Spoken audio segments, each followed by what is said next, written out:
Foi-se o tempo em que você andava livremente pelas ruas da sua cidade sem ser monitorada ou monitorado. E se a vigilância já era grande, com a pandemia se intensificou ainda mais. Foi com ela que pesquisadores puderam observar a disseminação do coronavírus e o deslocamento das pessoas pela cidade, por exemplo. Junte isso com as informações que publicamos nas redes ou mesmo o cadastro para recebimento do auxílio emergencial. A privacidade em tempos de trabalho e relações sociais remotas parece cada vez mais impossível. Hoje a gente vai conversar sobre os riscos da naturalização desses sistemas de vigilância. O Sala de Convidados começa agora. Essa questão de preencher coisas em rede social, essas coisas eu não gosto. Os dados que você proveu ao Facebook ou ao Twitter são seus. O Twitter tem a custódia dele. Não tem como viver sem celular. É muita pirataria, muita clonagem. Por onde a gente anda, com quem a gente conversa. O algoritmo reconhece o rosto de pessoas brancas. Eles produzem uma quantidade de informações muito ricas. Qual é a garantia que uma tecnologia como essa não vai reproduzir situações de racismo? Conversando comigo hoje pela internet sobre naturalização de sistemas e tecnologias de vigilância na pandemia. Mariana Gomes, fundadora da Conexão Malunga. Paulo Renan, integrante da coalizão Direitos na Rede. E Rafaela Alcântara, assessora de Direitos Digitais da Artigo 19. E a sua participação é fundamental para a nossa conversa. Se você tiver comentários e perguntas para os nossos convidados, encaminha para mim pelo WhatsApp 021 99701 8122 ou pelas redes sociais do Canal Saúde. Mariana, Rafaela, Paulo, muito obrigada por estarem com a gente aqui hoje, conversando sobre esse tema. Essa mudança, esse momento por conta da pandemia, com certeza joga mais questões ainda sobre uma temática que é extremamente polêmica, né, Mariana? Eu quero começar com você refletindo sobre essa ambiguidade, né, de você ter uma ferramenta que pode facilitar em muitos aspectos da nossa vida, mas que também traz riscos para a nossa privacidade, principalmente, né? E queria trazer com você o que mudou nesse momento de pandemia, o que você percebe que pode ter sido intensificado nesse momento por conta do isolamento social. Bem, gostaria de agradecer primeiramente por me receberem. Obrigada, Yasmine.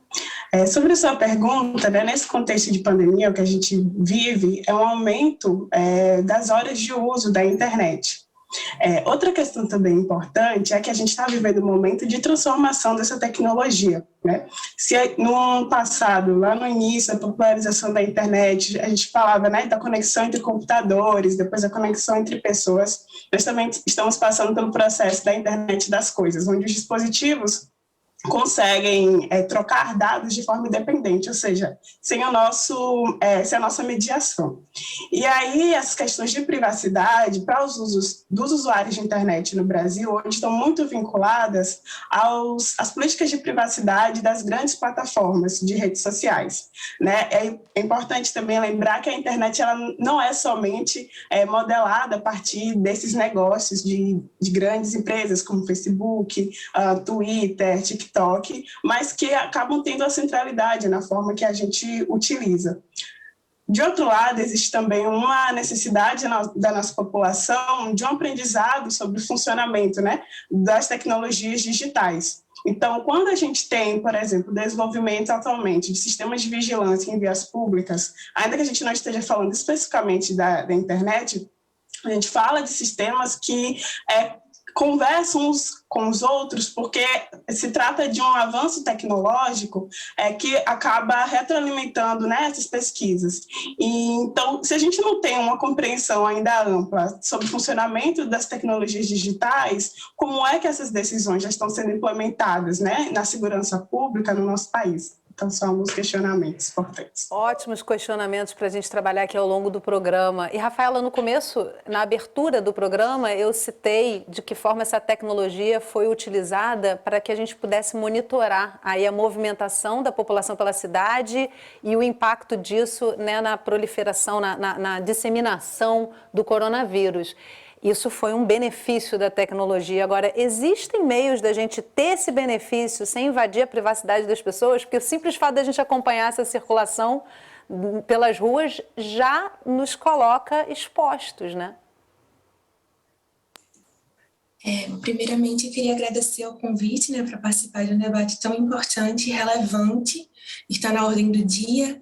Eu acredito que quando a gente fala em benefícios, a gente não pode pensar nos benefícios de maneira isolada, nunca. Quando a gente fala de uma tecnologia chegando, uma tecnologia captando dados e tratando nossos dados, os benefícios não podem ser analisados de maneira apartada dos direitos humanos. Então, meu trabalho, a organização que eu trabalho vai muito nesse sentido, de pensar que uma ampla análise tem que ser feita a respeito da implementação de uma tecnologia, especialmente quando se trata de tecnologias de vigilância, como a Mariana citou, para que se verifique que os benefícios estão superando os riscos e os malefícios daquelas tecnologias e que a utilização daqueles dados não podem ser utilizados de outras maneiras, especialmente para reprimir minorias étnico-raciais, minorias sociais. Com certeza, Rafaela. Paulo, quando a gente pensa em legislação voltada para essa questão digital, o tempo voa, né? De um ano para o outro tudo muda. E aí a gente, de repente, tem essa situação da pandemia num momento em que a gente está aí entrando com a entrada em vigor de uma legislação e toda uma mudança cultural e social e de implementação de tecnologias acontecendo. Como é que você vê esse desafio? Como é que se mantém uma legislação atualizada e correta e pensada de forma a não prejudicar minorias, né? Acho que, bom, primeiramente também cumprimentando, e agradecendo o convite para que eu possa participar desse espaço, em nome da Coalizão de Direitos na Rede, que é uma grande organização da qual a ONG Aqualtune Lab faz parte. E uma das preocupações compartilhadas no âmbito da Coalizão de Direitos na Rede tem sido com o aspecto democrático desses debates legislativos no momento da pandemia e que justamente amarra essa história de controvérsias e regulações sobre a internet. A gente teve o Marco Civil da Internet, debatido na virada de 2009 para 2010, e que virou lei em 2014, que é marcado por esse aspecto participativo. E fazendo eco ao que a Mariana colocou anteriormente, a gente tem visto muito pouca participação social, muito poucos debates abertos que antecedam a implementação desses muitos sistemas de vigilância pela administração pública diretamente, ou a contratação de sistemas privados para essa vigilância pública, seja até mesmo por ONGs, e grupos sociais, ou propriamente também pelo poder público. Então, acho que é menos uma questão de atualização da legislação e mais uma questão de democratização desses debates para que o resultado seja igualmente democrático e que respeite os interesses dos vários segmentos da população. E olha, eu vou aproveitar essa deixa do Paulo para te convidar para participar do programa, mandando perguntas e comentários para a gente, ajudando a gente a refletir aqui sobre essa temática. Enquanto a gente assiste a matéria, você vai mandando a sua participação para cá. Com quem você anda, o que você consome, por onde você passa, com quantas informações a sua vida é controlada?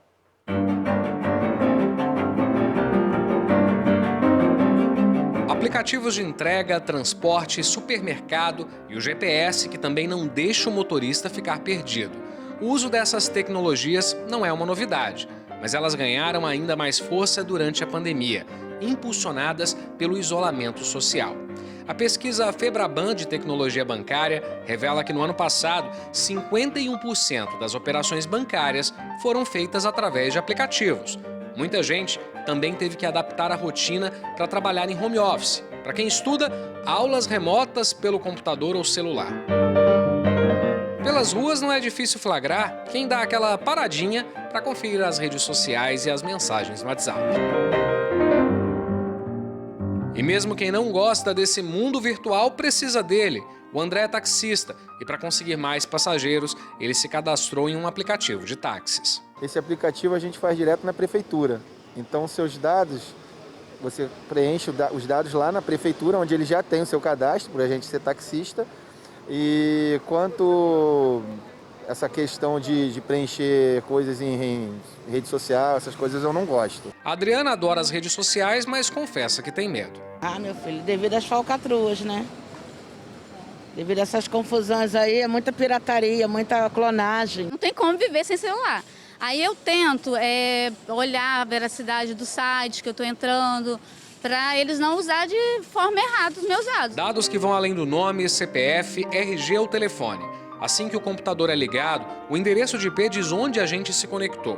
E até os rastros das navegações. Uma grande teia de conexões. Esse conjunto de informações que, uma vez agregados, eles produzem uma quantidade de informações muito ricas sobre quem nós somos, por onde a gente anda, com quem a gente conversa, quais são nossos hábitos de consumo, quais são nossas possíveis preferências de locais. A situação é tão sensível que existe uma lei para garantir os direitos dos titulares dos dados. É como se fosse um novo Código de Defesa do Consumidor do século XXI. A Lei Geral de Proteção de Dados, a LGPD, foi aprovada em 2018 e já está em vigor. Sanções e multas começam a valer em agosto deste ano. A lei reconhece que as pessoas são donas dos dados, elas que são as titulares, né? Então, o dado, por exemplo, que você cedeu ao Detran ao tirar uma carteira de motorista, esse dado é seu, não é do Estado. O Estado tem a custódia dele, né? Os dados que você proveu ao Facebook ou ao Twitter são seus. O Twitter tem a custódia de tratá-los, de explorá-los economicamente, desde que ele tenha esse pacto de confiança com você. Os dados não existem apenas no campo virtual. Nos aeroportos brasileiros, o projeto Embarque Mais Seguro está em teste e usa a tecnologia de reconhecimento facial. Assim é possível checar a identidade do passageiro, agilizar o embarque, reduzir o contato pessoal e o uso de documentos. O INSS também tem feito a prova de vida por biometria facial, exemplos de como esse sistema pode ser usado em tempos de Covid-19. Mas como isso funciona? O algoritmo faz uma análise da imagem, estabelece relações numéricas e consegue identificar o rosto fazendo uma comparação com outras imagens. Wellington ressalta que essa é uma tecnologia que tem apresentado falhas. A gente tem a experiência com o Twitter, que ele reconhece o rosto de pessoas brancas. O algoritmo reconhece o rosto de pessoas brancas. O mesmo não acontece com o rosto de pessoas negras. E a gente sabe que esse problema se reproduz em outras plataformas de redes sociais. Se há um problema, por exemplo, no reconhecimento de pessoas negras, ou que há um direcionamento, por exemplo, em determinado uso da ferramenta para reconhecer determinado rosto, com determinado fenótipo, esse problema pode se reproduzir em algum nível ao ser utilizado na vida pública? Algo que já é realidade em parques, ruas e terminais de ônibus de algumas cidades brasileiras. Rafael conta que mais de 170 entidades já assinaram uma carta para que essa tecnologia não seja utilizada em locais públicos. A LGPD diz que o Congresso precisa criar uma lei específica sobre dados pessoais em atividades de segurança pública, mas isso ainda não aconteceu.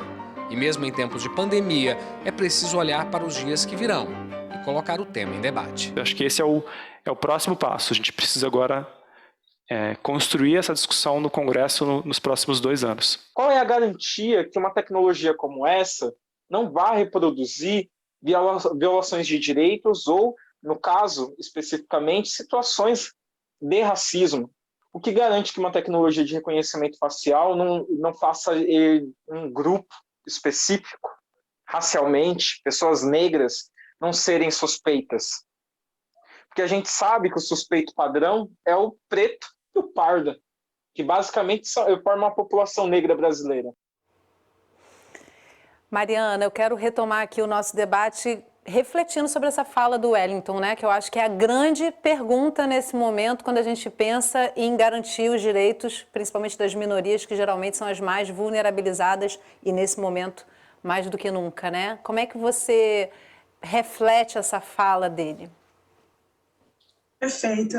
Acho que a matéria como toda ela é bastante feliz e é importante identificar, né, que existem pelo menos 2 tipos de dados pessoais quando a gente está falando da privacidade na internet e também das políticas de vigilância nas vias públicas. Existem os dados cedidos, né, como aqueles que a gente preenche formulário para se cadastrar no sistema, nome, idade, de onde a gente está falando, e existem também os dados de experiência, né, coletados de maneira massiva e que agregados com todos os usuários do mesmo serviço, né, dessas tecnologias, no caso, na matéria se falou muito sobre as redes sociais, constrói informações muito valiosas, nossos perfis de consumo, políticos e outras questões. O ponto que o Wellington, certo? Ele nos traz, ajuda a gente a pensar a necessidade de que esse debate ele não pode colocar esses dois tipos de dados, essas situações no mesmo balaio, porque de um lado nós estamos falando de políticas sobre a internet, a gente tem o Marco Civil, já existe também, né, outros princípios que orientam a construção de legislações, e no caso da segurança pública, dessa utilização também em aeroportos, nas ruas, essa legislação ainda não existe. E aí, qual é a questão, né, que a gente precisa também evidenciar nesse debate? É que não só estamos falando de acesso e apropriação, né, do uso dessas tecnologias, mas nós estamos falando de governança dessas tecnologias, ou seja, o processo de regulamentação, de desenvolvimento, que infelizmente não é colocado para todos os pares da mesma forma. Então, a falta de pessoas negras, tanto na indústria quanto nas universidades ainda, também a dificuldade de a gente conseguir estar nos espaços governamentais dificulta a criação de políticas públicas que consigam lidar com as nossas demandas, né, históricas, se a gente pensar em estereótipos de vigilância que vem desde a escravidão. E é também importante salientar que a gente está falando agora de grandes cidades. O que é que vai acontecer quando essas tecnologias chegarem nas comunidades tradicionais que estão, né, nos interiores do nosso país?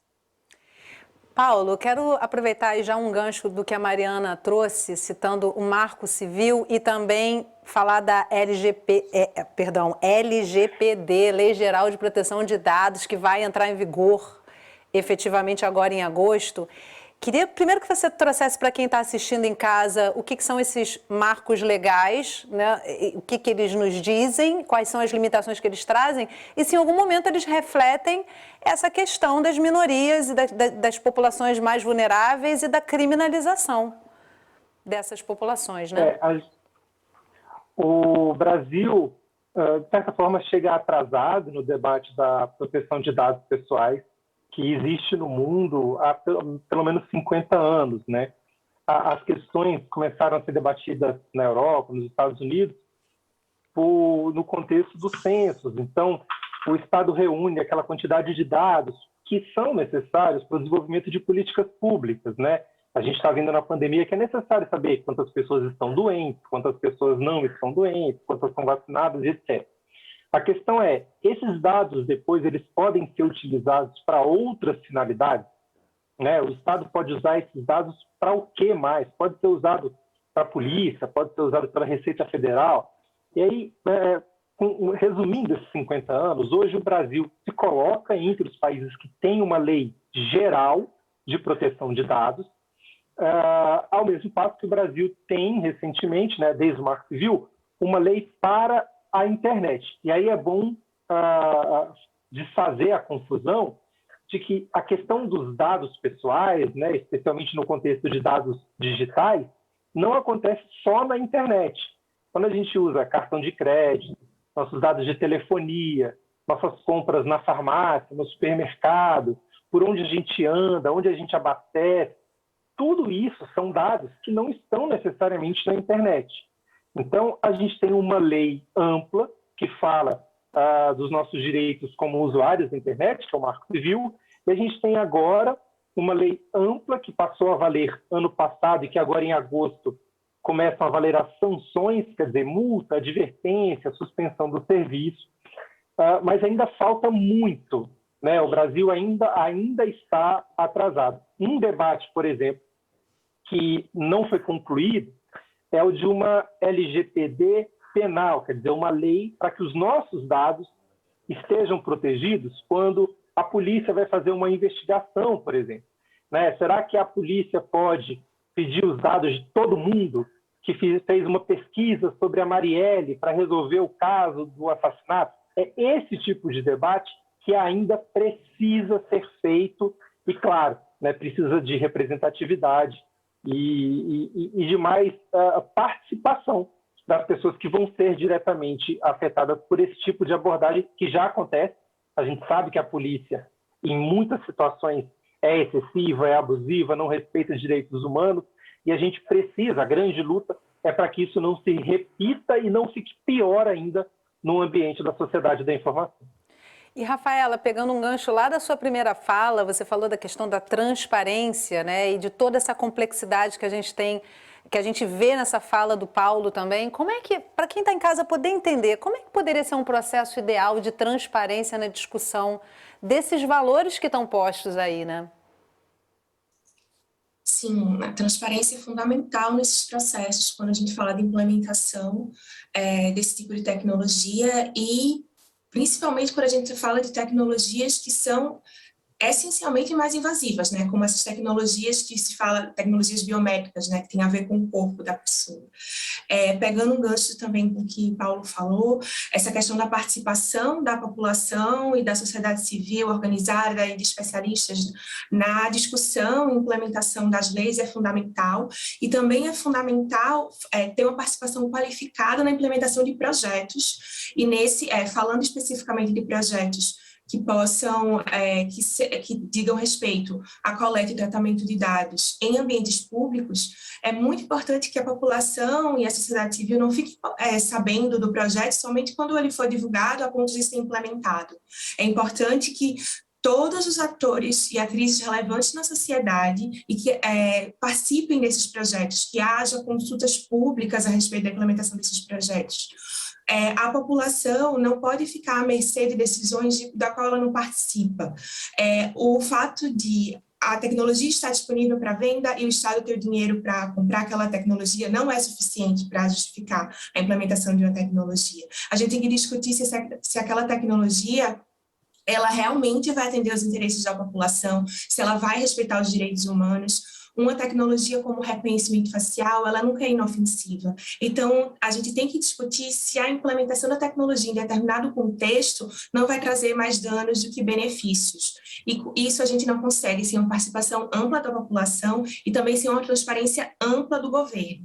O governo tem que ser proativo, usar da transparência ativa para realmente divulgar perante a população os projetos que ele está pensando e que quer lançar, por exemplo, um processo licitatório. Então, a transparência tem que estar desde a concepção até a possível implementação da tecnologia, caso a tecnologia seja uma tecnologia que realmente se faça análise que ela respeite os direitos humanos. Bom, então vamos privilegiar aqui a participação da nossa audiência. Olha, a Rita Bibi encaminhou para a gente aqui pelo WhatsApp uma pergunta. Mariana, eu vou colocar para você. Se vocês quiserem comentar, Paulo e Rafaela, fiquem à vontade também, tá? A Rita diz que é semi-analfabeta nessas questões tecnológicas, como quase todos nós, eu acho, né?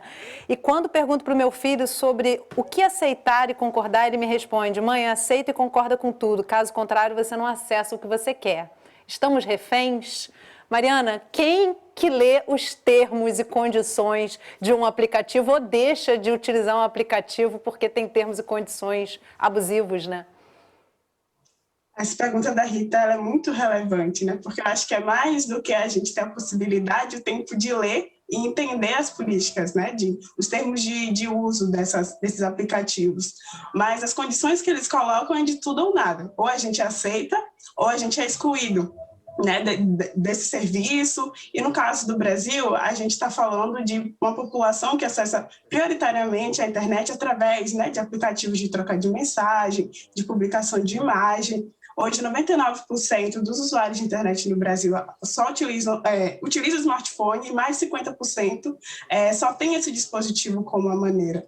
Eu não diria que estamos refém dessas políticas, porque a internet ela não é formada somente por esses tipos de modelos de negócio, mas acaba também por outros processos, né, como a gente chama de zero rating, que é de vendas de pacotes de dados que acabam direcionando o nosso uso para essas plataformas, ficando muito mais difícil. E aí, no processo da Conexão Malunga, a gente sempre fala que as pessoas elas já têm um conhecimento sobre segurança, um entendimento sobre a internet a partir dos seus usos, e que é necessário sempre reivindicar isso, tanto nos debates públicos, como também na hora que a gente está utilizando dentro das nossas casas e com as nossas famílias. É importante conversar sobre isso. Estamos todos aprendendo. Com certeza, Rafaela. É possível não modificar o comportamento das pessoas com o monitoramento? O monitoramento, você acha que imediatamente altera ou as pessoas ficam absolutamente relaxadas ali na rede e acabam se expondo, se vulnerabilizando ainda mais? Esse ponto é fundamental. Assim, quando a gente fala de liberdade de expressão, a gente fala também de privacidade. É necessário que a gente tenha privacidade para exercer nossa liberdade de expressão. Isso no âmbito chamado online ou offline, nas ruas. O que o debate sobre liberdade de expressão traz muito, inclusive a nível internacional, é que quando a gente sabe que a gente está sendo vigiado, que a gente está sendo monitorado, o nosso comportamento pode mudar. Pode haver o que se chama de efeito inibidor, né? Que a pessoa se sente mais inibida para se manifestar, para exercer seus direitos políticos, para exercer manifestações artísticas. Então, indo para essa questão da vigilância em espaços públicos, a gente tem que lembrar que o direito ao protesto, por exemplo, o protesto, ocupar as ruas reivindicando determinados direitos, é algo que faz parte do processo democrático, da democracia participativa na América Latina. Então, a gente tem que pensar, será que ruas sendo vigiadas, reconhecimento facial em transportes públicos, as pessoas sabendo da possibilidade que ela pode ser monitorada e rastreada na cidade, será que as pessoas não vão mudar, não vão ficar com medo de se expressar legitimamente? A gente tem que pensar em vigilância em espaços públicos, pensando também na democracia que a gente quer ter, nos processos democráticos participativos que a gente quer ter garantidos para a população como um todo.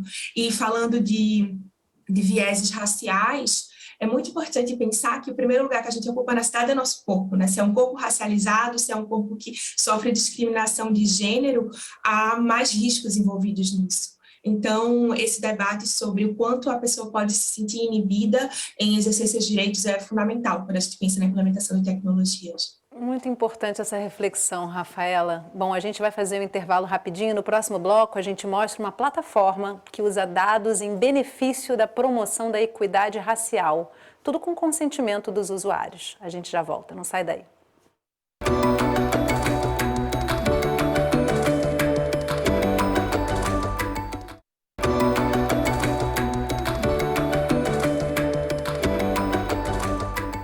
O Sala de Convidados está de volta conversando sobre naturalização de sistemas e tecnologias de vigilância na pandemia. Comigo via internet, Mariana Gomes, fundadora da Conexão Malunga, Paulo Renan, integrante da Coalizão Direitos na Rede, e Rafaela Alcântara, assessora de Direitos Digitais da Artigo 19. E você que ainda não participou no primeiro bloco, manda suas perguntas e seus comentários para a gente. Eu recebo e compartilho com as nossas convidadas e com o nosso convidado. Você pode encaminhar pelo WhatsApp 021 997018122 ou pelas redes sociais do Canal Saúde. Em meio à pandemia, a plataforma Afro Saúde foi criada para conectar usuários a profissionais de saúde negros, usando dados para visibilidade e geração de renda. Uma pesquisa na internet, dermatologistas negros. Foi assim que a Isabela, de 25 anos, moradora de São Paulo, conheceu a plataforma Afro Saúde. E ali eu entrei e coloquei lá a especialidade que eu queria, a cidade de onde eu procurava, e ali eu vi um rol de especialidade da área da saúde. Falei, caraca, que coisa genial! Ela conta que logo conseguiu encontrar uma dermatologista negra e que sentia essa necessidade até para falar sobre a própria pele. Ela gostou tanto que repassou a dica para a família inteira. Cara, a gente quase nunca vê médico em hospital negro, a gente quase nunca vê profissionais da saúde negro, assim, sabe? Quando você vai no hospital, quando você vê uma pessoa negra, geralmente é algum profissional da limpeza, ou recepcionista. Agora, ali, se ser atendida por um médico negro, eu acho que eu, por exemplo, nunca fui atendida num hospital por um médico negro. A plataforma nasceu em plena pandemia, com o propósito de conectar pacientes e profissionais da saúde negros. Em alguns lugares, a sociedade não lê a gente mesmo enquanto pessoas negras que podem estar de jaleco, ser o médico ou ser o dentista. Então, a gente utiliza essa tecnologia para conectar essas duas pontas, para promover representatividade e saúde para os pacientes e geração de renda para os profissionais. O Arthur é cirurgião dentista e fundador da Afro Saúde. Ele ressalta que sentia falta de uma ferramenta para dar visibilidade para os profissionais de saúde negros. Cada vez mais as pessoas estavam querendo encontrar um psicólogo, um dentista, um nutricionista, um médico negro, e não sabiam onde encontrar. E as pessoas estavam com esse desejo e ainda estão, justamente porque muita gente sofreu algum tipo de discriminação, seja numa consulta, seja numa conduta de algum outro profissional, e essas pessoas querem se sentir representadas quando vão buscar o cuidado. A plataforma está fazendo 1 ano agora em agosto, já está com mais de 1.200 profissionais cadastrados, em mais de 130 cidades brasileiras, com 30 especialidades diferentes. E na prática, como funciona, Arthur? A gente está funcionando com o Web App, que a gente lançou esse protótipo ano passado, e a gente já resolve uma grande dor com o protótipo, porque as pessoas não sabiam onde encontrar, por exemplo, um psicólogo negro, principalmente nesse período de pandemia, onde as questões de saúde mental ganharam aí notoriedade, e a gente já viu diversas pesquisas, diversas discussões falando sobre a saúde mental da população negra. Então, de fato, psicologia é uma das áreas mais buscadas da gente, e com o Web App as pessoas já conseguiam ver a foto do profissional, tem aquela questão importante da identificação, mas saber um pouco sobre ele, porque a gente insere um campo de resumo profissional, e já acessar o telefone ou enviar uma mensagem para marcar uma consulta. A plataforma se tornou uma ferramenta de trabalho para muita gente. Os profissionais fazem a assinatura e um cadastro. Já os pacientes só têm que acessar e buscar a especialidade no portal afrosaude.com.br. Aqui também é possível encontrar informações sobre o coronavírus, formas de prevenção, a importância do uso de máscaras e do distanciamento social. Um conteúdo focado nas populações que vivem em periferias. E agora, a gente está trabalhando numa versão completa dessa plataforma, com agendamento de consulta, com telemedicina, com prontuário eletrônico, com todos os dispositivos de cuidado em saúde, porque nas plataformas que já existem é muito difícil a gente encontrar um profissional negro ou fazer esse recorte. Então, a gente pega todas essas ferramentas eletrônicas, digitais e à distância para deixar a mão da população negra mesmo. A Isabela diz que não abre mão da dermatologista. E na busca por uma psicóloga, ela também encontrou uma profissional que faz com que ela se sinta confiante e representada. A advogada conta que esse é um suporte que ela procurava, mas que a necessidade ficou ainda mais evidente durante a pandemia. Eu acho que ninguém melhor do que outra mulher negra, né, como eu, que passou por traumas ou problemas na vida, como eu, né, para me entender e para conversar comigo e enfim. Paulo, a gente no primeiro bloco, a gente refletiu bastante, viu várias formas aí de se usar a tecnologia muitas vezes de forma persecutória, né? Principalmente pela questão do reconhecimento facial. E muitas vezes a gente vê, principalmente a população negra, isso foi uma palavra sua, utilização sua, uma frase sua para a nossa produção antes do programa, se aquilombando para poder se proteger dessa invasão de privacidade e dessa perseguição. Aqui a gente teve agora um exemplo de como é que essa tecnologia pode ser utilizada em prol de equidade racial, de distribuição maior, né, de acessos.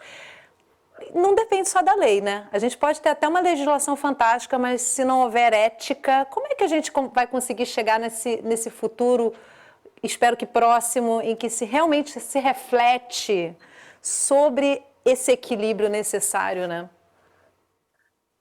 Acho que parte da questão foi até pontuada anteriormente pela Marina e pela Rafaela, no sentido da ausência de profissionais negros, né, nesse tipo de área. E aqui no Brasil a gente já conta com alguns expoentes, né, algumas pessoas que mais recentemente têm demonstrado a importância de a gente ter pessoas negras pensando, problematizando e atuando diretamente nessa área, né? Então, eu gosto sempre de citar a Nina da Hora, por exemplo, e a Sil Bahia, como pesquisadoras e que atuam diretamente nessa área. A gente tem também o Tarcísio e o Pablo Nunes, que estão problematizando essas questões. E, claro, sem falar de Abdias Nascimento, Sueli Carneiro, como grandes nomes que há décadas, né, nos ajudam a pensar essas questões de importância para a população negra. Então, a ideia do Alcautuni Lab é a gente conseguir fazer essa junção, claro, com um viés jurídico, mas de forma interdisciplinar, né, ou multidisciplinar, porque esse olhar jurídico vai ser importante para que essas questões que estão na sociedade também se institucionalizem. E do ponto de vista da sociedade civil, é muito por onde você colocou a necessidade de que haja um uso dessa tecnologia de forma empoderada, de forma autônoma, né? E porque, assim, só voltando um pouquinho, essa questão da violação de direitos, a gente falou muito aqui no debate do que tem que ser feito, né, de mais democracia, mais participação, mas as decisões já estão sendo, não só tomadas, né, colocadas em prática. Acho que isso é uma questão para quem está nos assistindo pensar no dia a dia. Você entra no ônibus, entra no metrô, você compra alguma coisa na farmácia, você usa o seu WhatsApp, a todo momento está tendo um risco. E às vezes a gente pensa assim, mas eu não tenho nada a esconder, né? Mas não é assim, esconder o que você é uma coisa de imaginar onde você vai estar a partir de onde você esteve, ou o que você poderá comprar a partir do que você já comprou. Né? Esse que é o grande problema que pode prejudicar a população, especialmente negra e morador de periferia, quando você não vai acessar um crédito, quando não vão deixar, ou você vai ser preso por engano, como já aconteceu no Rio de Janeiro com um músico. Então, essas são as questões que precisam mesmo da nossa participação e do nosso olhar, né, para essas questões que já estão aí, né? Não é algo do futuro, já é o nosso presente. Só para quem está assistindo a gente conhecer um pouquinho mais, o Alcautuni Lab é um coletivo jurídico, né, voltado para questões digitais da população negra, né? Fala um pouquinho mais para a gente, só para quem está em casa poder entender, até quem tiver interesse poder procurar vocês também. Acho que a gente do Alcautuni Lab está atuando nas redes sociais. Você consegue encontrar a gente no Instagram, no Twitter. O nosso site vai ser lançado até o final do mês e somos, enfim, profissionais de várias áreas. Eu moro no Distrito Federal, tem gente de São Paulo, Rio de Janeiro, do Sul, do Nordeste. Então, fiquem à vontade para entrar em contato e buscar. Somos exclusivamente pessoas negras, mas no âmbito da coalizão a gente está em parceria lado a lado com várias outras organizações que têm também pessoas não negras, e é essa ideia, né, de que a gente precisa mesmo dessa interação, até porque o problema do racismo não é um problema só das pessoas negras, né, é um problema também das pessoas brancas. Com certeza, Mariana. Aí agora também aproveitando para falar um pouquinho da Conexão Malunga, vocês também trabalham nessa plataforma com a discussão do uso das tecnologias para a emancipação. Acho que a gente viu um ótimo exemplo, né? Você vê ali a advogada super empolgada com a possibilidade de encontrar um profissional que possa entender o que ela vivencia na pele dela em todos os sentidos, né? Fala um pouquinho para a gente desse trabalho de vocês. Perfeito, bem. A Conexão Malunga, ela tem um esforço, né, de evidenciar como os saberes afro-brasileiros e da nossa diáspora negra conseguem impactar as decisões na governança da internet. Então, a gente trabalha com oficinas, agora em 2020, principalmente, o nosso foco foi para segurança digital, para ativistas e militantes. Também trabalhamos, né, com processos jornalísticos e, principalmente, articulação política para a entrada e fortalecimento das pessoas negras que estão nesse ecossistema de decisão sobre a internet. Então, quando a advogada, né, na reportagem, ela fala que fica feliz em se deparar com um projeto que é totalmente pensado, conseguindo não apenas evidenciar a representatividade, mas também destacar esses saberes, né, que têm construído, sim, processos democráticos e dado a oportunidade da vida a se espalhar mesmo em situações muito hostis, é fundamental quando a gente está pensando em tecnologia. Acho que a AfroSaúde ela é bastante contente, não só por ter nascido já nesse momento da LGPD, né, de proteger os direitos digitais, mas também de serem pessoas negras que estão governando uma tecnologia dentro da internet. Isso fortalece um dos princípios da internet no nosso país, que é o da diversidade, um dos princípios mais desrespeitados até aqui.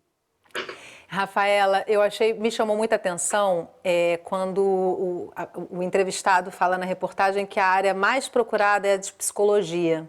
E me veio assim, nesse momento de pandemia, a questão da saúde mental, ela está muito latente e é um espaço de exposição de vulnerabilidade muito grande, ou seja, precisa haver com essa plataforma plena confiança de que essas informações vão ser bem utilizadas e que vão trazer um retorno bom. E a legislação por si só não vai garantir isso. Isso tem uma questão ética por trás, uma questão de confiabilidade e de confiança entre as partes, né? Como é que a gente pode trabalhar para ter essa garantia, se é que isso é possível plenamente no Brasil hoje? Então, quando a gente fala dessa confiança que a gente tem em plataformas, quaisquer que sejam, plataformas online, a gente tem que pensar que a confiança, né, esse voto de confiança num mecanismo, né, numa plataforma online, ela não é o único critério necessário, né? A gente fala muito que a gente tem que lembrar sempre que as empresas têm que respeitar também os direitos humanos, né? O dever de respeitar direitos humanos não é somente dos estados. Há um debate muito forte em relação a isso, em relação ao respeito de direitos humanos por empresas, porque, às vezes, questões relacionadas a sigilo econômico, né, sigilo empresarial, podem dar a entender, né, que não seria necessário, né, ser, por exemplo, transparente. Mas quando a gente, mesmo falando em empresas, mesmo falando de setor privado, quando a gente está falando de questões tão sensíveis, né, quanto privacidade, quanto os dados pessoais, ainda mais quando a gente fala de dados biomédicos, né, dados relativos ao corpo, a gente tem que lembrar sempre que as empresas também têm que ser guiadas por parâmetros de direitos humanos, têm que respeitar os direitos humanos, têm que ser transparentes perante seus usuários, e, idealmente, tem que fazer análise de risco sempre e participar de auditorias, para que a população fique realmente informada a respeito desses mecanismos que estão coletando nossos dados, né? Os dados são um reflexo nosso no meio informático, né? No computador, então somos nós os dados em último momento.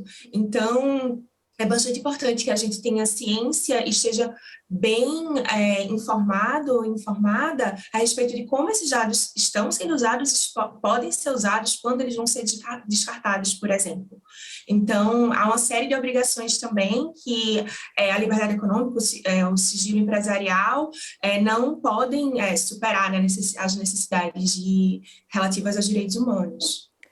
Paula, é muito importante também a gente falar da criação de culturas, né? Criar uma cultura antirracista, criar uma cultura de observar como é que estão sendo aplicadas as leis e o que nos pode proteger ali no ambiente digital. Como é que a gente pode começar a criar essas culturas de forma contundente para realmente reverter essa invasão de privacidade, se é que ainda é possível, e também proteger os direitos das populações mais vulneráveis em primeiro lugar?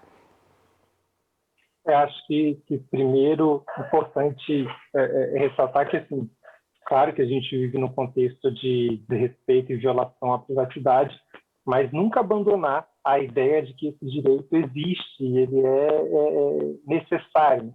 Assim como a gente vive numa situação de pandemia, não leva a gente a achar que o direito à saúde morreu, que o direito à saúde acabou. Não aceitar o discurso de que porque o Estado ou as empresas estão desrespeitando o uso dos nossos dados de forma responsável, a gente embarcar no discurso de que a privacidade acabou. Pelo contrário, ela fica agora mais necessária e se junta a vários outros direitos, vários outros importantes premissas.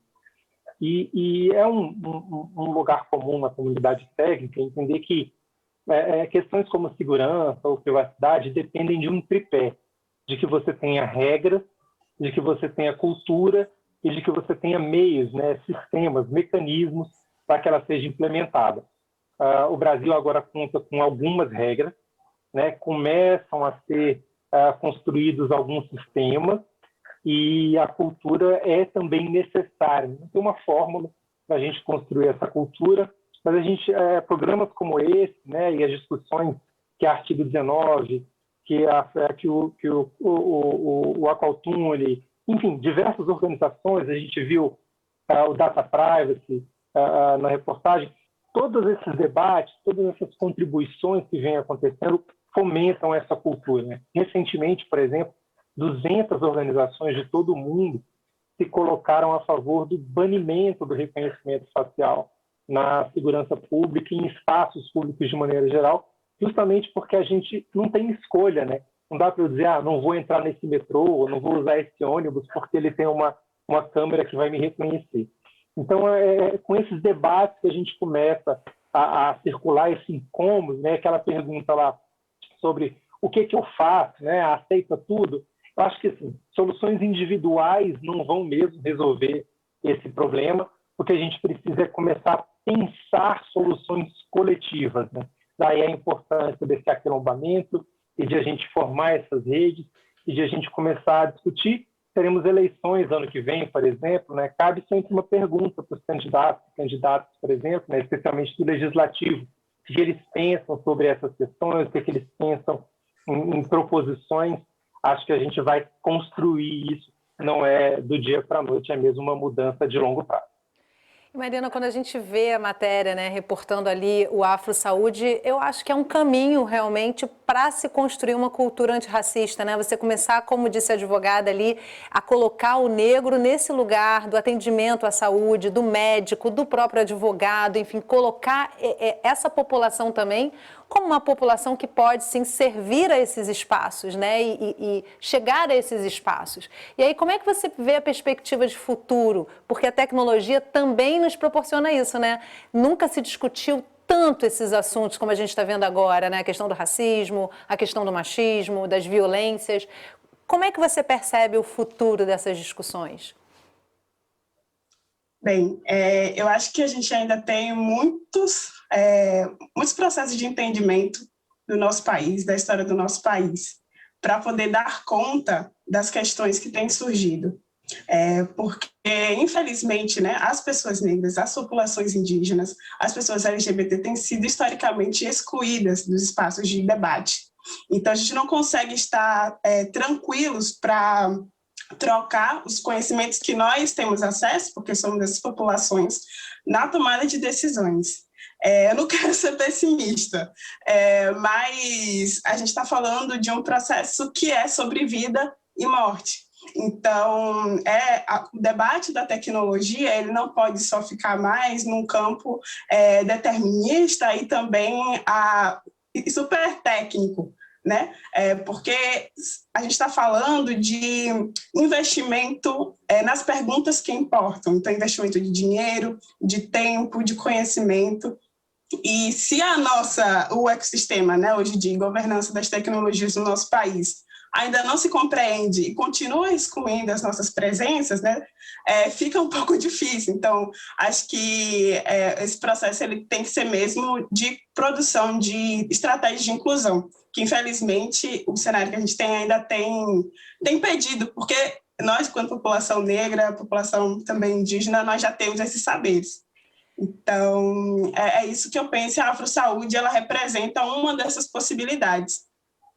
Temos muito a caminhar ainda, né, Mariana? Rafaela, eu vou estender a pergunta que eu fiz para a Mariana, para você, e queria também refletir sobre qual é o tipo de tecnologia a gente quer para o nosso futuro, né? Como é que a gente desenvolve uma tecnologia que coíba isso tudo que é prejudicial, né? Se é que é possível também. Então, primeiro eu queria me referir à fala de Mariana. Isso que ela falou de uma questão de vida e morte, realmente é urgente se debater esses temas, assim, porque você está falando de pandemia, está falando de acesso à saúde, e acesso à saúde é, muito nitidamente, né, uma questão de vida e morte, e o acesso à informação a respeito à saúde é fundamental. Então, reforçando, né, que esse debate é urgente. Eu acredito que não existe uma fórmula, né, para pensar o futuro da tecnologia. O que a gente pode, de onde eu falo, né, de organização de direitos humanos, o que a gente pode pensar são os caminhos que devem ser seguidos, né, para uma tecnologia ser segura e que realmente não viole direitos humanos, né, seja uma tecnologia que a gente fala voltada para as pessoas, centrada no ser humano. Então, esse é um caminho, né, que a gente aponta, pensando nos direitos humanos, né, eles são aplicáveis, né, a nível internacional, mas que a cabeça pensa onde os pés pisam, né, tem que pensar sempre em contextualizar os direitos humanos, no caso do Brasil, pensar nas questões raciais, de gênero, que se perpassam no território brasileiro. Então, se eu fosse dizer alguma coisa, eu poderia falar um norte, né, para a gente pensar em tecnologias. Pensar em pluralismo, né, que iniciativas, né, como essa do AfroSaúde, plurais nesse sentido, são fundamentais para que a gente pense em democratização da internet. Pensar também em alfabetização digital, né, de que a máquina, a tecnologia não fique completamente apartada de quem não é técnico ou técnica, e pensar que os direitos humanos não são negociáveis, né? Direitos fundamentais não são negociáveis, eles devem perpassar todo o desenvolvimento e uso dessas tecnologias. E Paulo, tem uma fala do Rafael Zanata na reportagem que ele diz que o nosso próximo passo é construir a discussão no Congresso, leis para definir o uso público dos dados, regulamentar isso. Então, para deixar bem claro para quem está em casa, em que ponto estamos nesse sentido e qual a expectativa que você tem em relação a isso? Bom, acho que é mais fácil responder a primeira pergunta, né? A gente vamos retomar então, a Lei Geral de Proteção de Dados, ela foi aprovada em 2018, parte dela entrou em vigência já em 2018, que era para a criação de uma Autoridade Nacional de Proteção de Dados, mas essa autoridade só foi criada no ano passado, às vésperas aí de 90% da lei entrar em vigência, e para agora, no começo do mês de agosto, o que falta para a LGPD começar a valer são as sanções administrativas, né, multas e advertência começarem a poder serem aplicadas para os fatos de agosto em diante. Até hoje, o que já aconteceu foram ações judiciais, né, e escândalos de vazamentos que eventualmente podem gerar indenizações buscadas no Poder Judiciário. Mas a lei ela diz expressamente que ela não trata, por exemplo, de segurança pública, segurança nacional e questões assim que tem que seguir os mesmos princípios, os mesmos fundamentos, mas dependem de uma lei específica. E essa lei específica ainda não existe.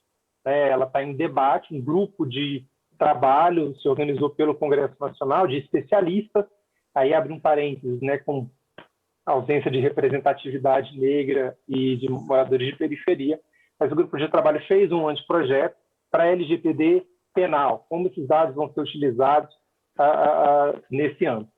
E isso é um anteprojeto, é um texto com cara de lei, mas que ainda não está sendo debatido no Congresso. Além disso, existem outros debates com relação a como o Estado pode usar esses dados também no ponto de vista das eleições, por exemplo. É um debate que está acontecendo agora para ver se regulamenta já para o ano que vem. Então, a Justiça Eleitoral ou os partidos, né, eles podem fazer o que com as listas de nomes, e-mails e telefones das pessoas, né? Acho que ninguém quer ser importunado às 8 da manhã com uma publicidade de candidato, seja pelo telefone, seja pelo WhatsApp, ou enfim, e esses debates estão acontecendo, né? Mas é isso. Em paralelo aos debates, a gente tem políticas públicas sendo implementadas, né? Vou dar o exemplo aqui do Distrito Federal, dos ônibus, que quando você passa o cartão, ele vê se o titular do cartão é a própria pessoa. E aí isso é um problema, porque você podia emprestar R$5, R$10 para uma pessoa passar no ônibus, mas o cartão você não pode. E no Rio de Janeiro está tendo o debate de implantação de câmeras nos postes de iluminação, né? Isso está sendo debatido, já é um convênio que está em vias de ser implementado há alguns anos, então a situação é bastante arriscada. A minha expectativa, eu realmente não sei o que esperar nesse nosso cenário político hoje, né? Acho que cada semana é uma surpresa. Olha, é um jeito real de terminar o programa, né, Paulo? Porque, de fato, as incertezas são muitas, e principalmente quando a gente fala de tecnologia também, tudo muda tão rápido, né? Agora vamos torcer aí para que a gente consiga trazer por um lado bom, porque existe essa ferramenta que a gente pode utilizar, né, e pensar em segurança de outras formas, né? Outras políticas de segurança que a gente possa aplicar que não prejudiquem uma parte da população de forma tão mortal mesmo, né? Rafaela, Mariana, Paulo, eu quero agradecer muitíssimo a participação de vocês, uma discussão super importante. Estaremos atentos aí a todos esses trâmites legislativos que podem influenciar na vida de todos nós. Muito obrigada. E obrigada a você que acompanhou o programa de hoje. Se quiser rever, baixar ou compartilhar essa conversa, entra lá no nosso site, no site do Canal Saúde. Você vai encontrar um acervo com toda a nossa programação. A gente se encontra na próxima semana. Até lá!